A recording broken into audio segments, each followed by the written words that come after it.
Muy buenas noches para todos. Espero que se encuentren muy bien. Y, hoy vamos a continuar con desarrollando nuestra temática de impuestos departamentales, no sin antes recordarles que pues este fin de semana es la entrega del taller que habla acerca de lo que son los impuestos de vehículos y el examen. El examen, pues, tal cual como hicimos el de la unidad uno, yo les mando un correo el sábado en la noche diciéndoles que ya está habilitado el examen que va a estar habilitado hasta el día domingo a las 23:59. ¿Listo? Para que lo tengan presente. Tengan en cuenta también que es un examen acumulativo, es decir, salen preguntas tanto de la unidad uno como de la unidad 2. Entonces, para que pues, no los vaya a coger de sorpresa. Y ya entrando en materia, vale la pena mencionar, hoy vamos a hablar, como les decía, pues del componente de impuesto vehicular, un poco para dar contexto de lo que es ese tipo de impuestos, lo relevante que termina siendo para los departamentos, pero también pensado en la actividad evaluativa. Entonces, como para que esto también les sirva para poder desarrollar esa actividad, ¿listo? Entonces, vamos a empezar con la sesión. Pues digamos que hemos venido hablando en muchas ocasiones, hemos venido hablando de varios componentes de lo que son los impuestos municipales y cómo es que se ejecuta todo el tema de los impuestos departamentales. De esto, pues digamos que ya les hice un video la sesión pasada que no pude asistir porque no había luz en donde me encuentro. Entonces, pero el video ya está publicado en la plataforma para que lo puedan ver.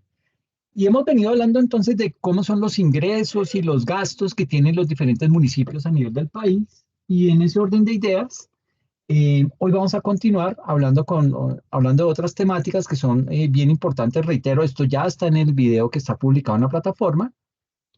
Aquí pues hablábamos acerca de cómo debe estar compuesto ese presupuesto, que debe estar estructurado por programas, que es muy importante tener un diagnóstico adecuado de la situación fiscal y económica del municipio, que no es un secreto que la mayoría de municipios del país tienen una baja generación de ingresos y el conocimiento del marco legal y de las metodologías detalladas para la elaboración del presupuesto es vital, ¿sí?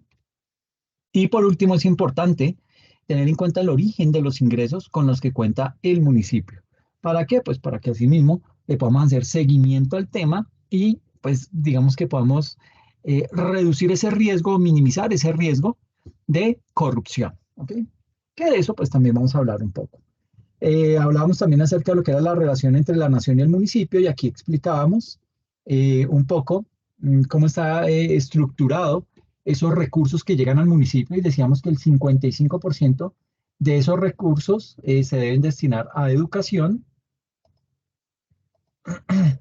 que el 55% va destinado a educación, que el 22% va destinado a salud, que el 10% va destinado a temas de inversiones con propósito general, que el otro 10% está destinado a temas de agua y saneamiento y el 3% para asignaciones especiales. ¿Ok? Digamos que esa es la forma en la que un gobernante o un alcalde puede disponer de los recursos que le hacen vía transferencias el gobierno nacional central. ¿Listo? Eh, Aquí pues se habla acerca de lo que es los recursos del Sistema General de Participaciones, específicamente en el sector de la educación, ¿sí? Y estos, en particular, esos recursos que vienen de ese Sistema General de Participación se pueden utilizar en las siguientes actividades.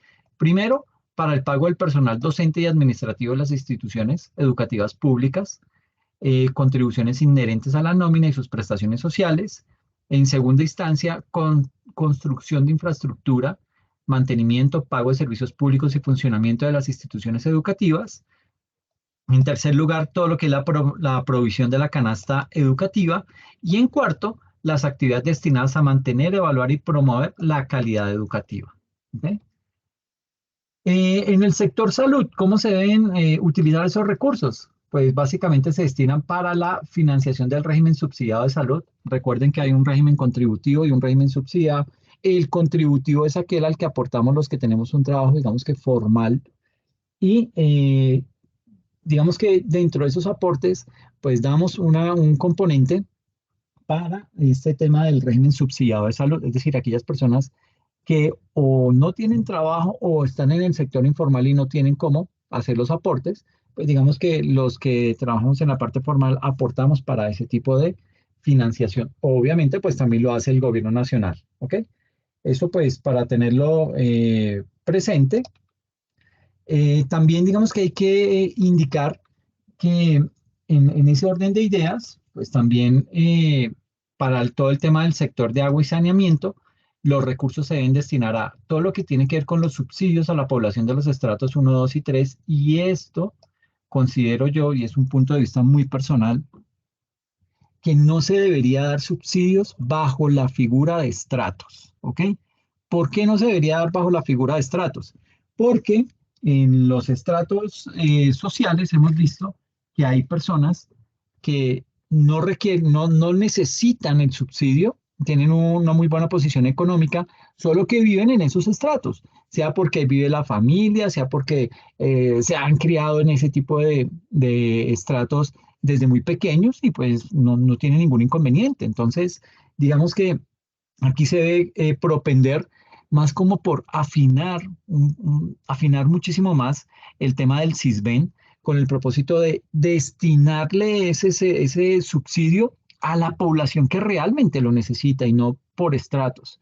Obviamente, cuando usted está ubicado en un estrato, lo cobija ese estrato y por ende esos subsidios. Entonces, digamos que un poco la posición facilista de los gobiernos o sí, digamos que de los gobiernos es básicamente la de decir, ah, sí, pues es un camello tratar de depurar el CISBEN, tratar de arreglarlo, prestarle las correcciones que se necesitan.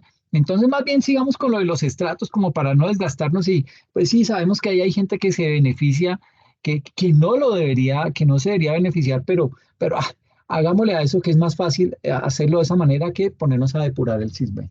Entonces, pues es una complicación. Ese es un problema y esto le cuesta muchísimo al Estado, a la nación. ¿Listo? Y también bajo esa figura del sector de agua y saneamiento se le permite realizar inversiones en tema de infraestructura, equipos para macro y micromedición, es decir, los estudios o los diseños para la instalación de medidores en fuentes de abastecimiento de institutos de consumo, cálculo de agua no contabilizada, es decir, la diferencia entre el agua suministrada y el agua facturada en los municipios. ¿Qué pasa con eso, con ese tipo de agua que no queda contabilizada? ¿A quién se la cobran? ¿Quién la debe pagar? Eso hay que, digamos que sale de este rubro. Todo lo que tiene que ver con el fortalecimiento institucional de las entidades del sector de agua potable y saneamiento, todo lo que tiene que ver con los esquemas regionales de abastecimiento del servicio y pagos de deuda. Otros componentes son las inversiones de propósito general y digamos que esas inversiones se pueden orientar hacia diversos sectores de inversión como servicios públicos, vivienda, sector agropecuario, transporte, temas medioambientales, centros de reclusión, recreación y deporte, cultura, prevención y atención de desastres, promoción del desarrollo, atención a grupos vulnerables, equipamiento municipal, desarrollo comunitario, fortalecimiento institucional, justicia, todo lo relacionado con los restaurantes escolares y temas de empleo.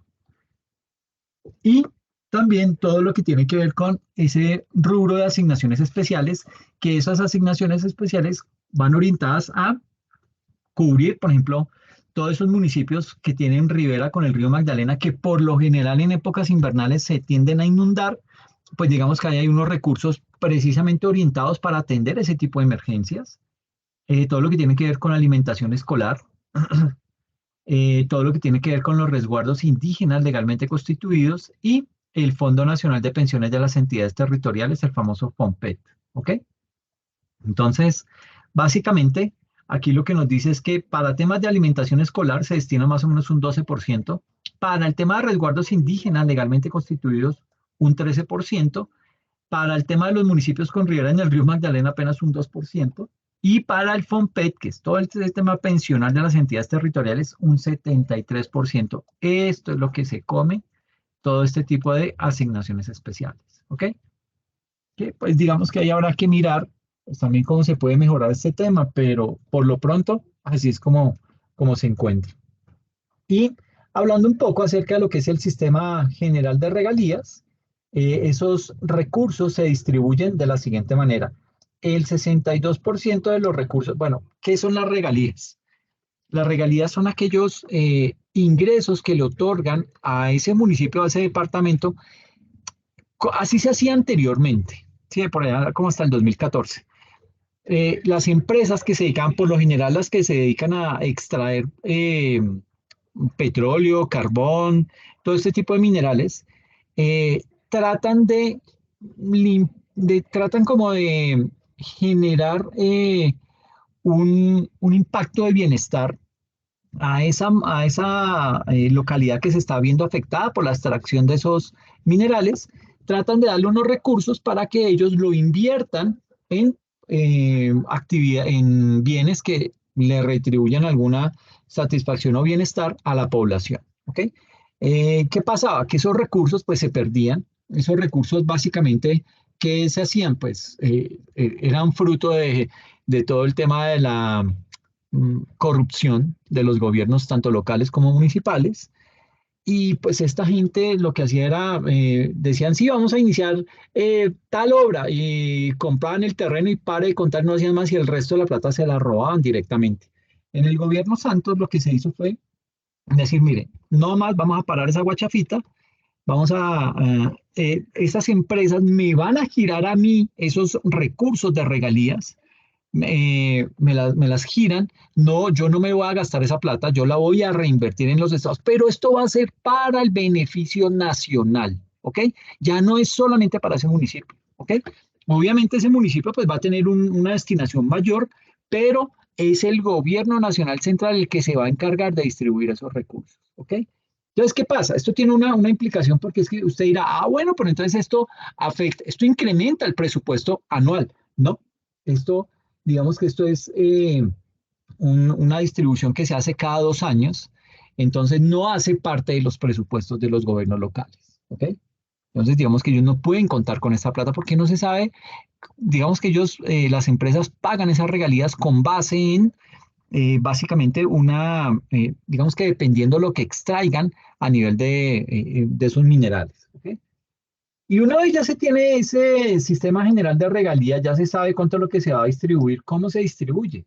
Entonces, el 62% que corresponde al Fondo de Desarrollo Regional y al Fondo de Compensación Regional, se le destina ese 62% para que ellos hagan ese tipo de inversiones o le presenten a estos fondos, los municipios le presenten unos proyectos diciendo, ok, mire, yo quiero desarrollar un proyecto que va a ir enfocado a hacer tal obra o va a tener tal impacto en la comunidad. Entonces, ellos lo evalúan y le dicen, perfecto, entonces páseme todo el proyecto, ¿sí? Una descripción del proyecto, unos entregables, cómo va a ser el cronograma, cuáles son los hitos de ese proyecto, etcétera, etcétera, y le hacen todo un seguimiento para cuidar esos recursos y velar porque esos proyectos en realidad lleguen a feliz término. Entonces, digamos que se le implementó ese control, que es bastante bueno, y pues digamos que esto ha servido mucho para, primero, reducir la corrupción de estos ladrones, porque no tienen otra palabra más, son ladrones de cuello blanco, y digamos que ya se ven esas obras, ¿ok? El 15% va, digamos que destinado a asignaciones directas, entonces se le da ese 15% a los gobiernos locales para que complementen lo del presupuesto de cada uno de esos municipios con el propósito de, pues, digamos que poder tener un poco más de maniobrabilidad y poder desarrollar algunas actividades. El otro 10% se destina al FECETEL, que es un tema de comunicaciones.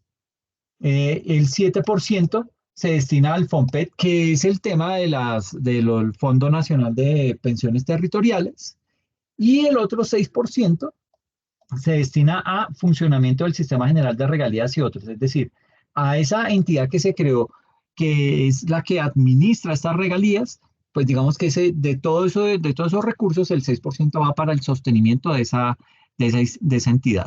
¿Ok?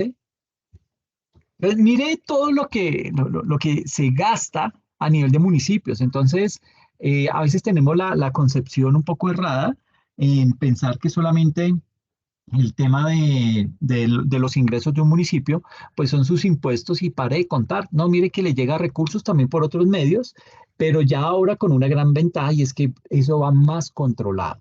Y eso pues digamos que para nosotros como población nos beneficia, ¿ok?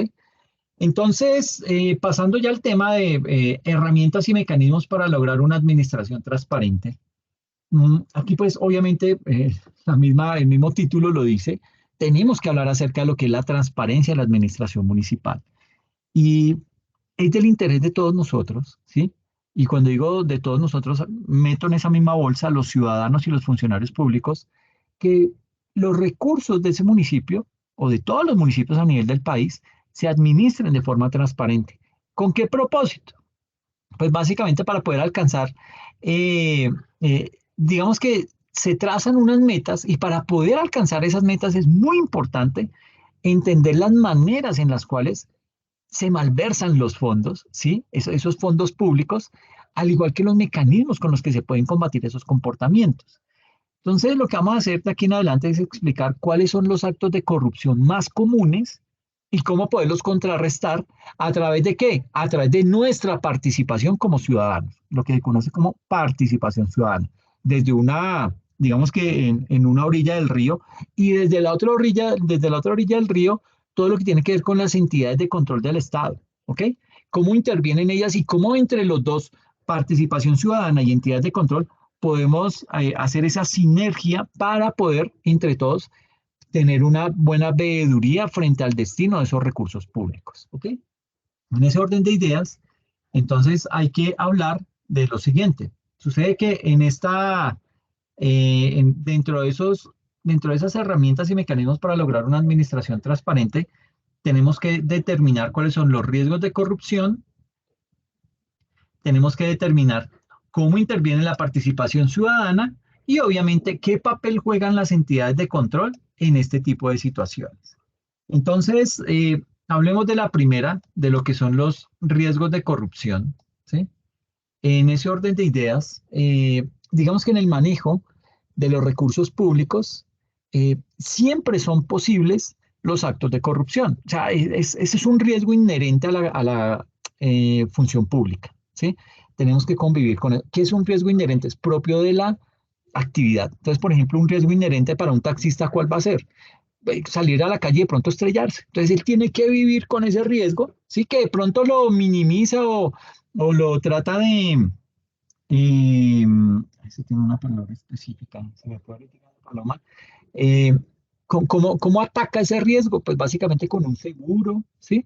Pero el taxista tiene que convivir con ese riesgo porque es propio de su actividad. Lo mismo pasa con la función pública. El riesgo de corrupción hace parte de la función pública. Es incómodo tener que decirlo, pero digamos que se ha logrado disminuir, pero de todas formas nuestros indicadores de corrupción siguen siendo muy elevados. Y eso pues obviamente nos deja mal parados a nivel de la comunidad internacional. Pero entonces empecemos por dar como una especie de definición de qué es esa corrupción. Y corrupción pues básicamente se entiende como el uso del poder. ¿Para qué? Para desviar la gestión de lo público hacia el beneficio privado. Es decir, tomar los recursos públicos que tienen una destinación específica y mirar cómo me los voy a robar. Entonces, cuando usted escucha el cartel de la hemofilia, el cartel de no sé qué, eh, que se otorgaron 70.000 millones de pesos para llevar internet a los niños en la ruralidad y se lo robaron completico, todo ese tipo de cosas es corrupción, ¿ok? Entonces, esos actos de corrupción, digamos que se caracterizan básicamente por el abuso del poder, ¿sí? Es decir, qué puede ser público y qué puede ser privado. Y ahí, digamos que las ganancias o los beneficios obtenidos pueden llegar a ser personales, es decir, que el político de turno, el gobernante de turno, se robe directamente de esos recursos para beneficio de él, o ya algo mucho más sofisticado, crean un tercero y a ese tercero le destinan o le giran esos recursos, ¿ok? Y pues digamos que no siempre tienen que ser ganancias monetarias. A veces son bienes, tierras, eh, bienes en el exterior, en fin, hay muchos mecanismos para desviar esos seguimientos de control que ejecutan las entidades de control. Sucede que en Colombia Y volviendo a hablar acerca de los indicadores de corrupción, esos indicadores en Colombia presentan unas cifras alarmantes. Imagínense que según el índice de percepción de corrupción, que es una métrica que se hace a nivel mundial, eh, nos muestra que en ese índice de transparencia, eh, Colombia llegó a un puntaje de 36 de un máximo de 100, o sea, no llegamos ni siquiera a la mitad, ¿sí? Y de esta forma, con ese puntaje 36, Colombia ocupa el puesto 99 entre 180 países. Y siempre me van a escuchar decir esto. Mire que Colombia siempre está en la mitad de, disculpen, Colombia por lo general siempre está en la mitad de todos esos indicadores. O sea, ni muy malo, pero nunca está destacándose por lo bueno. Ahí, como dicen ustedes, con ese nadadito de perro, ahí se mantiene y eso es suficiente para ello. Entonces, Colombia hoy en día está en el puesto 99 entre 180 países que hacen parte de esta medición. Y de acuerdo con, hay una entidad, se llama de Justicia y Fe de Desarrollo, que son, digamos que centros de pensamiento, nos indica ahí que los delitos asociados a las formas de corrupción más frecuentes son el cohecho por dar u ofrecer, que básicamente consiste en dar u ofrecer dinero u otra utilidad a un servidor público por un acto que deba ejercer en desempeño de sus funciones. Eso se llama cohecho impropio. O por retardar o omitir un acto propio de su cargo o para ejecutar uno contrario a sus deberes, que se llama cohecho propio. Por ejemplo, en un proceso de licitación, el funcionario a cargo recibe regalos por parte de un particular que está entre los proponentes de la licitación. Eso es un acto de corrupción. ¿Por qué? Porque esa persona que está haciendo esa inversión, porque él lo ve como una inversión, le dice, no, mire, quiero tener este detalle con usted, pero si usted se lo recibe, ya ahí hay un vicio, ¿sí? Entonces, digamos que ahí hay que trabajar también muchísimo en el tema de valores, de la ética de los funcionarios públicos pues para precisamente poder evitar este tipo de situaciones, que es muy difícil completamente, pero no es imposible. Tenemos acá también lo que tiene que ver con la omisión del agente retenedor o recaudador, que consiste en que ese agente de retención o de autorretención de impuestos no se los transfiere al Estado. Por ejemplo, una exnotaria fue sentenciada por no consignar a la respectiva seccional de la DIAN el dinero por conceptos de retención en la fuente en transacciones realizadas en la notaría. O sea, un juez, ¿cómo le cree uno? Y es un juez que da fe pública al mismo nivel que nosotros los contadores. Si un juez hace esto, de ahí para abajo, apague y vámonos, ¿sí? Ya de ahí para abajo puede pasar cualquier cosa peor y ya no nos vamos a escandalizar, que es lo más grave. Concusión. ¿A qué hace referencia este delito? Consiste en que un servidor público induzca a alguien a darle o prometerle dinero u otra utilidad al mismo servidor o a un tercero. Podría darse también cuando se solicita un pago mayor que el debido por la realización de las funciones propias al cargo. Por ejemplo, si en un proceso de licitación el funcionario público encargado pide al proponente una suma de dinero por realizar el proceso, por, eh, digamos que otorgarle ese contrato o por lo menos decirle, mire, los precios que han llegado son estos de los otros licitantes, entonces para que usted cotice por debajo y de esta forma gane esa licitación. Y el otro delito es peculado por apropiación, que básicamente consiste en que un servidor público se apropia, ya sea en su beneficio o en el de un tercero, de bienes del Estado o bienes de particulares que son administrados por quién? Por el Estado. Por ejemplo, un funcionario que tiene a su cargo un programa de subsidios los otorga sin que los beneficiarios cumplan los requisitos para hacerlo. Y esto es pan nuestro de cada día. ¿Ok?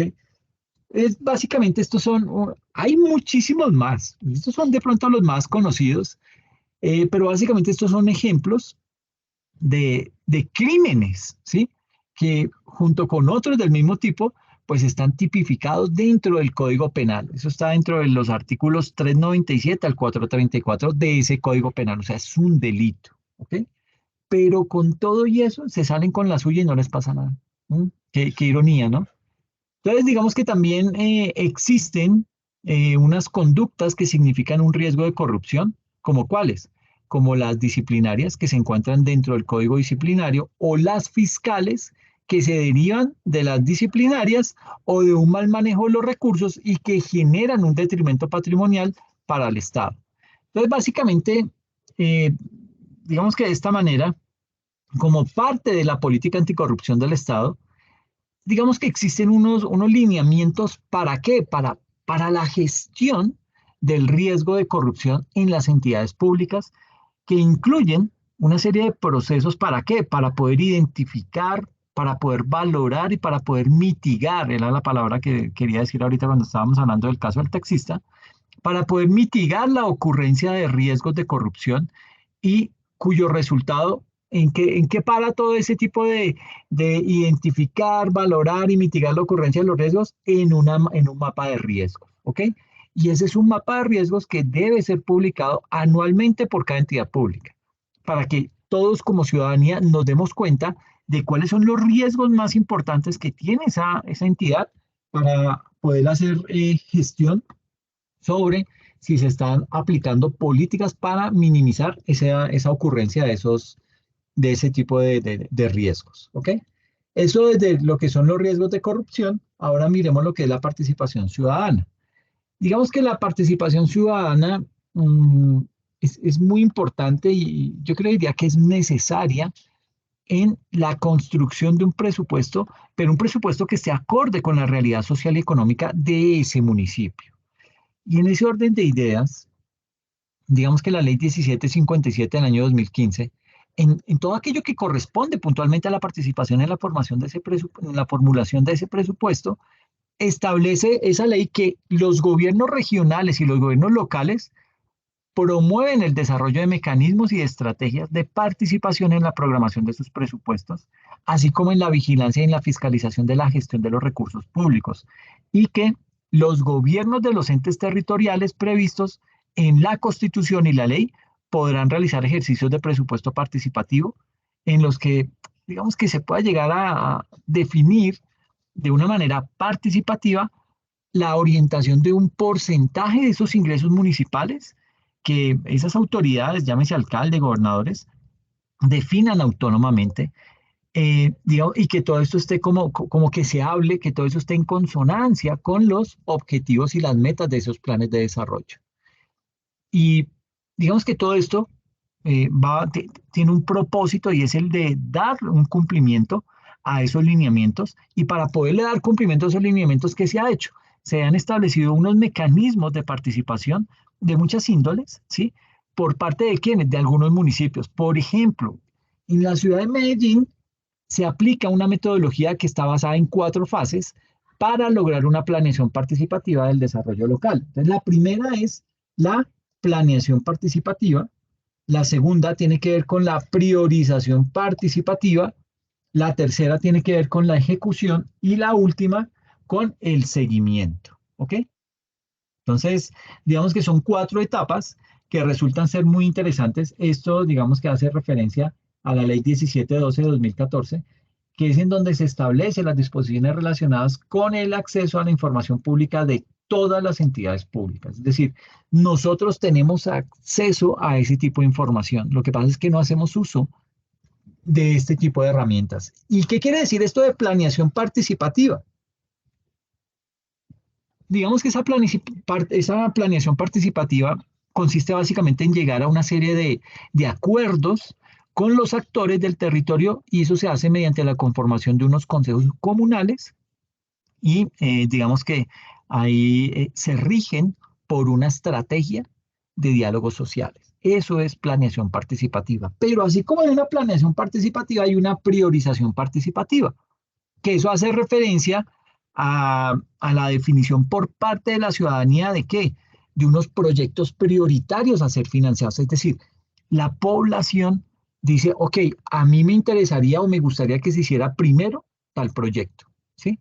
Y de esa forma es la ciudadanía la que le dice al gobierno cuáles son las obras que se deberían priorizar para desarrollar. Y eso básicamente se refleja en el famoso POAI, ¿ok? Y eso se hace, digamos que tampoco, porque yo puedo decir que se hagan 4 líneas del metro ya, y eso que quede priorizado como lo más inmediato. Pues no, porque si no hay plata, pues tampoco. Uno también tiene que ser como un poquito aterrizado en ese tipo de situaciones, con el propósito de, hombre, vamos a exigir, pero exijámoslo también teniendo en cuenta que pues hay unas métricas, que hay unas limitantes y que me debo ajustar a eso, ¿ok? Y luego viene lo que es el tema de la fase de la ejecución, que es ese control social por parte de quién, pues de nosotros como comunidad, ¿ok?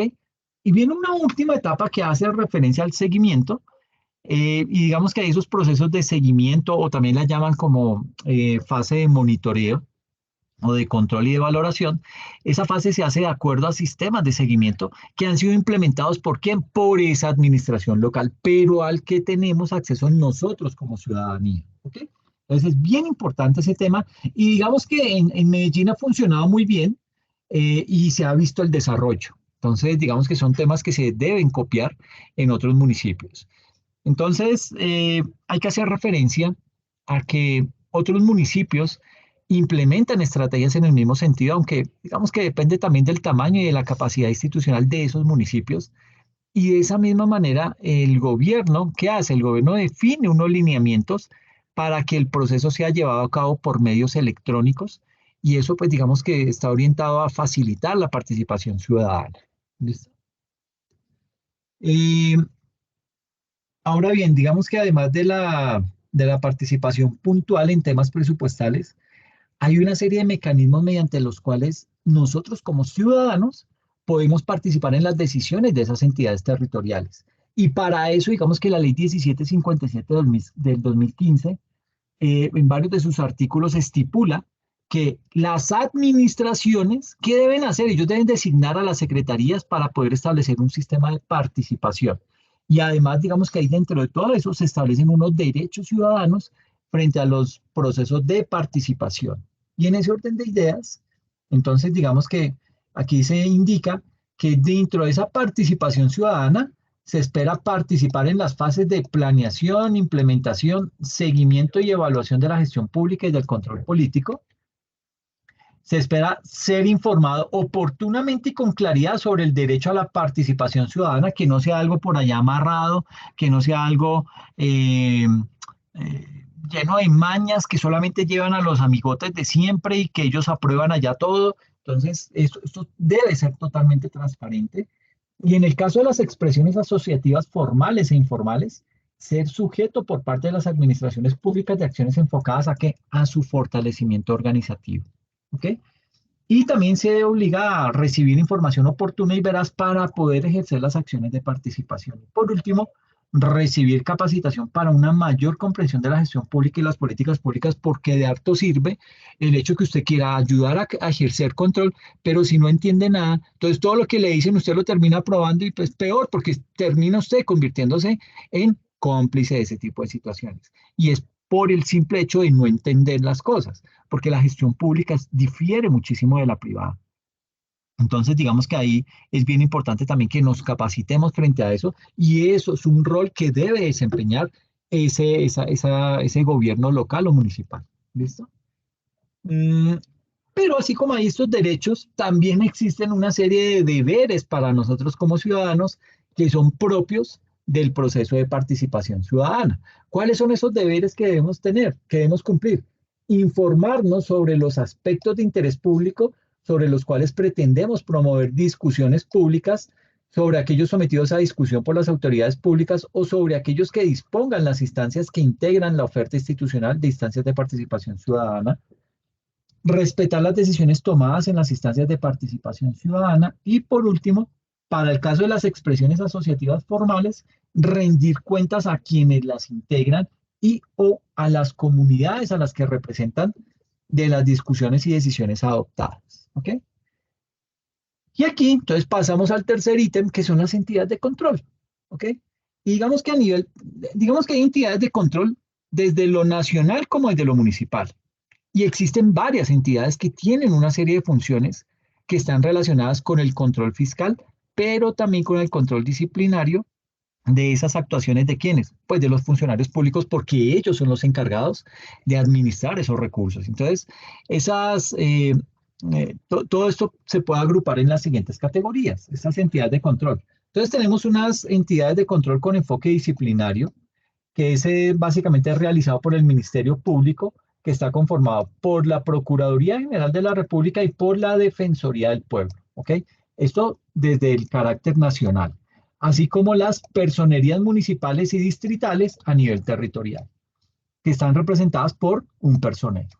Las funciones de ese Ministerio Público son la guarda y promoción de los derechos humanos, la protección del interés público y la vigilancia de la conducta oficial de los que desempeñan funciones públicas. Y en ese sentido, su enfoque es más de tipo disciplinario, es decir, se ocupa de vigilar las actuaciones de los funcionarios públicos respecto al cumplimiento de la ley, de sus funciones y de su actuar y de que su actuar sea conforme a los derechos de los ciudadanos. Por ejemplo, la expedición de una resolución municipal sin el cumplimiento de los requisitos de ley o que vaya en contra de derechos de los ciudadanos podría dar pie a una investigación por parte de esa personería municipal. Es decir, no es que por el hecho de que nombramos por voto popular a una serie de personas en los consejos distritales o en los consejos municipales, en las asambleas, a nivel de alcaldes o de gobernadores, entonces ellos se sienten con la autoridad de hacer todo lo que quieran. No, pues existen una serie de entidades de control que fueron creadas precisamente para evitar ese tipo de situación. Tenemos también las entidades de control con enfoque fiscal, que básicamente es realizado por las Contralorías. Digamos que en el nivel nacional está la Contraloría General de la República y existen además las Contralorías territoriales, que no es que dependan directamente de la Contraloría General.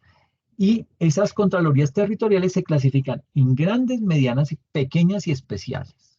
Entonces, las funciones de esas entidades son básicamente la vigilancia de la gestión fiscal y el control de resultados de la administración. Y de esa forma, los controles ejercidos por estas entidades están más orientados hacia qué, hacia ese correcto uso de los recursos públicos. Por ejemplo, la celebración de un convenio que implique inversión de recursos entre entidades públicas para la ejecución de un programa y en el cual no se cumpla el objetivo del mismo, puede ser objeto de investigación por parte de quién, de la Contraloría, dado que se habrían invertido recursos públicos sin un beneficio para la población. Y existen también lo que son a nivel de entidades de control, las famosas veedurías. Digamos que en el caso de Bogotá, como distrito capital, existe la famosa veeduría distrital, que es un órgano también de control y de vigilancia de la administración en todo lo concerniente a la gestión administrativa de la ciudad. Asimismo, en varios municipios se han conformado mecanismos de participación llamados veedurías ciudadanas, enmarcadas en lo dispuesto en la Ley 850-2013 y que reciben apoyo de entidades públicas. Estas entidades pueden ser constituidas por los ciudadanos o por organizaciones civiles, es decir, no tiene que ser creadas específicamente por servidores públicos, ahí puede entrar un ciudadano como tal. ¿Listo? Y tenemos también a la auditoría. Se ejercen funciones de auditoría, que pues para eso está la Auditoría General de la República, que es una entidad que ejerce vigilancia del control fiscal que ejerce la Contraloría General. ¿Ok? Y además de estas entidades, el Consejo Municipal tiene entre sus funciones la de ejercer control a la administración municipal y para ello puede hacer citaciones a los funcionarios respectivos e incluso al personero y al contralor. Y ahora sí, lo que les había dicho, después de haber hecho ese pequeño repaso ahí, hablemos de lo que es el impuesto de vehículos. ¿Listo? Un impuesto de vehículos que pues digamos que resulta de por más bien interesante en muchos aspectos. Digamos que hoy en día eh, los municipios de Colombia tienen la potestad de cobrar y de recaudar diferentes tipos de impuestos territoriales. ¿Con qué propósito hacen eso? Pues básicamente para poder financiar proyectos sociales y urbanísticos. Y digamos que hoy lo que vamos a tratar de hacer es abordar estos tipos de impuestos y sobre todo el marco normativo que los regula. Ahora, que no quede la sensación de que es que los gobernantes locales se inventan impuestos a la topa tolondra y se los aplican a la ciudadanía sin ningún desdén, sino que lo que pasa es que eso surte un debido proceso. Entonces, esa propuesta de crear un nuevo impuesto lo debe pasar ese gobernante o ese alcalde a la asamblea o al consejo distrital o municipal para que ellos evalúen si eso es viable o no. ¿Ok?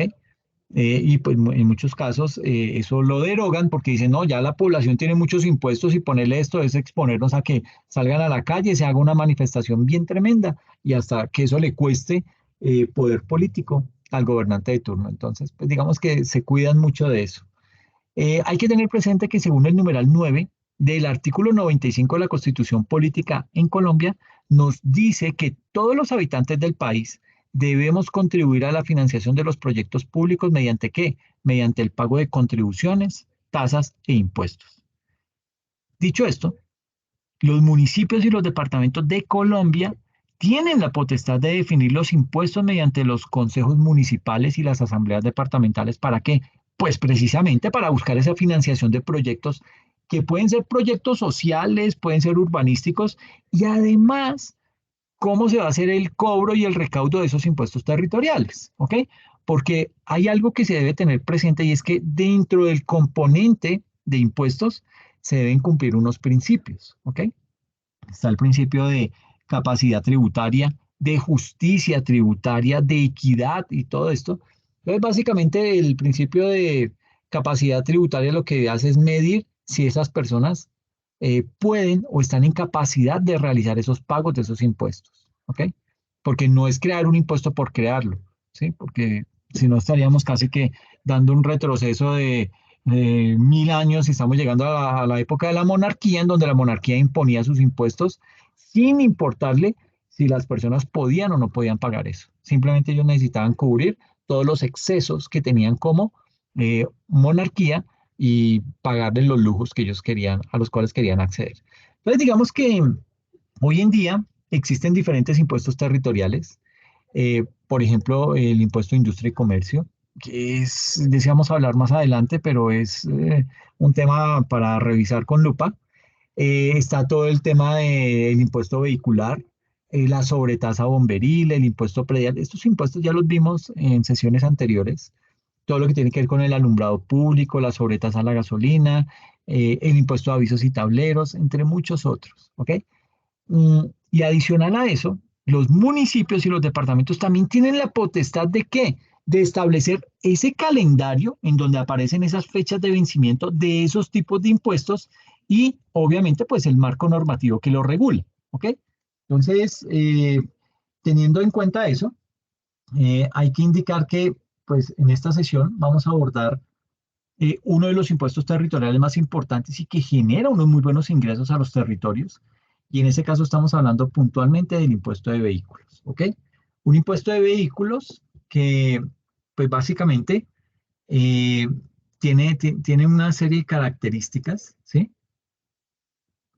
Básicamente, digamos que para poder analizar este tipo de impuesto, puntualmente el de vehículos, eh, nos vamos a ubicar en la ciudad de Bogotá, que es en donde tenemos lo siguiente. Lo primero es que el hecho generador de ese impuesto de vehículos, ¿sí? Todo esto va a ser orientado al impuesto de vehículos. Entonces, recuerde que los impuestos, todo impuesto tiene un sujeto activo, un sujeto pasivo, un hecho generador, una tasa y se me olvidó el otro. Ya aquí lo explicamos. Entonces, lo primero es determinar cuál es el hecho generador de ese impuesto de vehículos. Y, es decir, ¿qué significa ese hecho generador? Es que, ¿por qué tengo que pagar ese impuesto? ¿Qué dispara ese pago? Entonces, básicamente, el hecho generador es, o me indica que estoy pagando ese impuesto por la matrícula porque tengo la posesión de ese vehículo o porque tengo la propiedad de ese vehículo. ¿Ok? También está el sujeto activo de este impuesto, que es en donde está matriculado ese vehículo, a esa jurisdicción de la matrícula es a donde se paga el impuesto. En el caso de Bogotá, a la alcaldía de Bogotá. ¿Listo? Y si fuera en el Atlántico, pues a la gobernación del Atlántico. ¿Listo?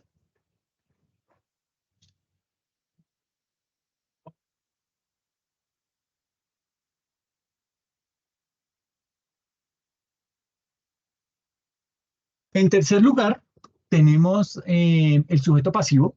En este caso, el sujeto pasivo de este impuesto somos nosotros los que tenemos vehículo, eh, sea porque somos los propietarios del vehículo o porque ese vehículo lo poseemos, ¿sí? Y en este caso, ese vehículo está matriculado en esa jurisdicción. Para el caso de Bogotá, está matriculado acá en Bogotá, ¿ok?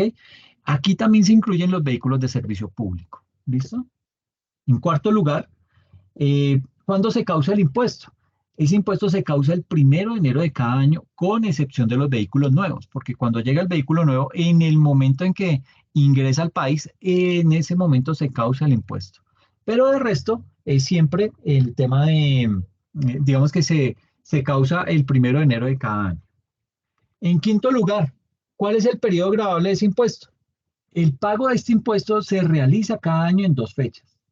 Digamos que hay un plazo con el 10% de descuento y el último plazo sin descuento y sin sanción. Y para ambos casos hay que tener en cuenta ese calendario tributario que es en donde me dice cuál es la fecha de vencimiento. El sexto es la base gravable. ¿Sobre qué se paga? O sea, ¿cómo me liquidan ese impuesto? Pues se paga sobre el valor comercial de los vehículos determinados anualmente por quién, por la autoridad delegada por el gobierno nacional, que es el Ministerio de Transporte. Es decir, el Ministerio de Transporte realiza una serie de cálculos actuariales en donde, tomando como base el modelo, la marca, el cilindraje, todo este tipo de cosas, determina cuáles son los precios de esos vehículos para ese año. Y con base en eso se determina lo que es la tarifa a pagar. Y en séptimo lugar viene lo que es la famosa planeación tributaria. Es decir, para este proceso es fundamental contar con el calendario tributario para podernos programar para realizar los respectivos pagos de los impuestos territoriales en las fechas donde aplica el descuento. Y usted mira, pues qué bobada de planeación tributaria. O sea, tengo que estar pendiente de la fecha. Pues sí, porque es que si usted no está pendiente de la fecha, ¿qué pasa? Que va a tener una sanción, ¿ok?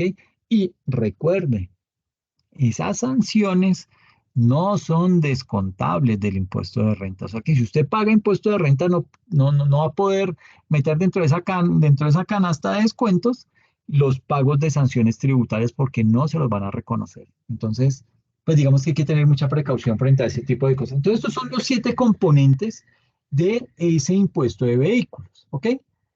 ¿Qué entidades intervienen ante ese impuesto de vehículos? Digamos que las entidades que intervienen son las siguientes. El Ministerio de Transporte, que como lo decía anteriormente, es la entidad que posee la base gravable, es decir, los avalúos de los vehículos. Y con base en eso y una serie de cálculos, determina el monto de digamos que por cada uno de los vehículos que circula dentro o que están matriculados en la ciudad de Bogotá. También, digamos que interviene el Ministerio de Hacienda. ¿Qué papel juega el Ministerio de Hacienda en este caso? Pues básicamente es el que otorga y determina las tarifas de los vehículos. Y hay que tener presente que estas tarifas aplican para todo el país, ya que el Ministerio de Hacienda y el Ministerio de Transporte son entidades del orden nacional. ¿Listo? Y por último, la Secretaría Distrital de Movilidad. Esto enfocado en el caso de Bogotá, que es la entidad que se encarga del inventario en nuestra ciudad, así como cada municipio se encarga de su respectivo inventario de vehículos que hay en su ciudad y con base en eso, ¿qué hace? Pues obviamente hace una proyección de lo que va a recaudar en ese periodo para asimismo poder ejecutar esos recursos dentro de obras que ya tiene planeada la alcaldía o la gobernación, la alcaldía en el caso de Bogotá o la gobernación en el resto de departamentos. ¿Cómo se determina el avalúo? ¿Cómo determina el avalúo el Ministerio de Transporte? Entonces, estos son básicamente lo que hablábamos anteriormente de los componentes de la base gravable. Entonces, aquí digamos que el Ministerio de Transporte tiene en cuenta los siguientes elementos. Tiene en primera instancia la clase del vehículo, ¿sí? Si es un automóvil, si es un vehículo de carga, si es un vehículo de pasajeros, si es una motocicleta, ¿sí? Eso afecta el avalúo de ese vehículo. Segundo, ¿qué determina también? Las características del vehículo, ¿sí? Se tiene en cuenta la marca, la línea del vehículo, el modelo y la capacidad de ese vehículo. ¿Ok? ¿Qué es eso de la línea? La línea, digamos que en la línea hay un problema porque resulta que cuando se emiten las tarjetas de propiedad, allí se indica la clase del vehículo. Está la marca, está la línea, pero en la línea no colocan la línea específica, sino que colocan la línea general. Por ejemplo, tenemos, para colocar un ejemplo muy común, tenemos la Toyota Prado, pero Toyota Prado tiene muchísimas líneas. Está Prado Diesel, Prado Automática, Prado Mecánica, etcétera, etcétera. ¿Ok? Y eso no viene discriminado de esta manera. ¿Ok? Tenemos también el modelo, la capacidad del vehículo. Y hoy existen los vehículos híbridos que tienen el componente de gasolina y el componente eléctrico. Entonces, digamos que eso también tiene que hacer parte de ese componente para hacer la liquidación. Y también están los vehículos que son completamente eléctricos, ¿ok? Todos estos elementos hacen parte del avalúo que emite a través de una resolución por allá hacia el final del año el Ministerio de Transporte, ¿ok? Ahora bien, hay un sistema, se llama el SIPGA, SIBGA, SIPGA. Se puede cotejar y verificar el avalúo de un vehículo, sobre todo para procesos de compra y de compraventa de los mismos, ¿ok? Entonces, por ejemplo, aquí tenemos el Ministerio de Transporte profiere esa resolución a finales de noviembre de cada año, o sea, ahorita está por salir la del 2024, y esto, digamos que se hace con base en la resolución 2021 30.456.765 del 27 de noviembre de 2021.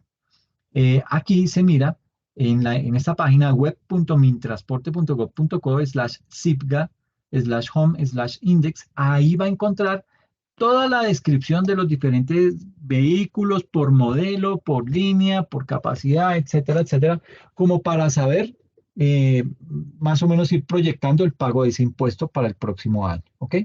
Posiblemente usted se estará preguntando acerca de los vehículos blindados.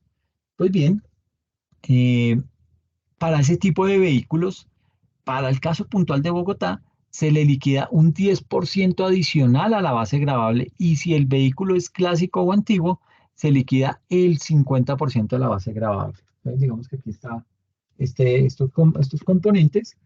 Si es blindado, entonces se le liquida un 10% adicional a la base gravable y si es un carro clásico o antiguo, se liquida sobre el 50% de la base gravable. ¿Ok? Eso como para tenerlo presente. Esto era, bueno, las clases de vehículos automotores que hay. Hay vehículos sedán, rural, familiar, casa rodante, las famosas pickups, furgones, furgoneta, camiones. Yo la verdad no sé cuál es la diferencia entre estos dos. O sea, por el simple dibujo como que uno los ve iguales. Están las camiones, los camiones, los acoplados, otro tipo de acoplados, otro acoplado, hay unos semirremolques, hay unos colectivos, ¿sí? Y hay unas camionetas de pasajeros, ¿ok? Entonces, pues digamos que esas son las clases de vehículos automotores que existen. Y a nivel de tarifas, hay que decir que la tarifa es la tasa por aplicar sobre la base gravable del vehículo establecida anualmente mediante decreto del Ministerio de Hacienda para determinar el valor del impuesto a pagar. Esa tarifa varía de acuerdo con el uso, si es un carro particular o si es un carro público, y el avalúo del vehículo. ¿Ok? Entonces, el Ministerio de Hacienda determina el valor del impuesto y el Ministerio de Transporte determina el avalúo. ¿Ok? Para tenerlo claro, esos dos componentes. A nivel de tarifas, pues hay que decir que anualmente el Ministerio de Hacienda reajusta los valores absolutos del impuesto sobre vehículos automotores, de que trata el artículo 145 de la ley 488 del 98 y establece los rangos de los avalúos a los cuales se le aplicará la tarifa correspondiente. Para la vigencia 2023 están definidos según el decreto 258 del 23 de diciembre de 2022. Y de acuerdo con el artículo 33 de la ley 2199 de 2022, la tarifa del impuesto de vehículos automotores establecida en el artículo 145 de la ley 488 del 98 tendrá 0,2 puntos porcentuales adicionales a partir de la vigencia 2023. De acuerdo con las normas descritas, las tarifas quedarán así. Vehículos particulares, automóviles, camperos, camionetas, station wagon, vehículos de carga y de pasajeros. Entonces, desde 0 pesos hasta 52.483.000, la tarifa es del 1.7%. ¿Ok?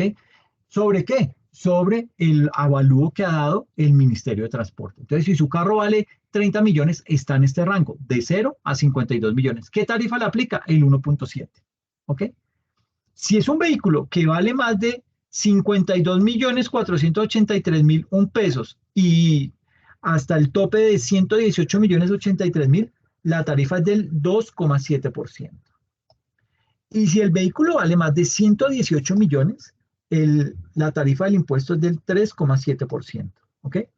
Si son vehículos públicos, pagan el 0,7% digamos que tiene una tarifa del 0,7, y si son motos de más de 125 centímetros cúbicos, la tarifa es del 1,7%. Y también hay que cubrir unos derechos de semaforización equivalentes a 2 salarios mínimos diarios legales vigentes. ¿Ok? Incentivos a los vehículos eléctricos e híbridos, pues digamos que esto pues ya está regulado, por lo menos acá en Bogotá. Eh, pues no lo voy a tocar así muy en profundidad, lo voy a dejar aquí publicado en la presentación como para que lo pueda leer, pero digamos que sí se está promoviendo mucho el tema del uso de vehículos eléctricos. Es más, todo esto atado también al tema de los Objetivos de Desarrollo Sostenible del 2030, con el propósito de, digamos que de alguna manera, poder reducir la emisión de gases y sobre todo de vehículos que se mueven a gasolina, pues para evitar que esto siga ocurriendo de alguna manera y pues poderlos tener mucho más como, es decir, poder cambiar ese parque automotor en las diferentes ciudades. Obviamente, el tema de vehículos eléctricos, pues todavía se está como perfeccionando. Hay problemas, no sé si han tenido oportunidad de ver los accidentes y los incendios que se han generado con varios de estos vehículos, pero pues también hay que tener en cuenta que para allá va toda la, la humanidad de aquí en adelante, ¿no? A preservar más el planeta en el cual vivimos y pues tratar de cuidarlo al máximo. ¿Listo? Entonces, esto era lo que quería comentarles por el día de hoy. Eh, Les agradezco muchísimo el hecho de poder ver esta presentación, de poderla estudiar, de tener presente lo que hemos hablado y desde esa óptica, pues también digamos que prepararlo para el examen y tener en cuenta este tipo de presentación para que puedan desarrollar el taller que está planteado como actividad evaluativa, ¿ok? Les agradezco mucho la atención prestada y pues nos vemos en una próxima ocasión, ¿ok? Cuídense mucho, les deseo lo mejor, que estén bien.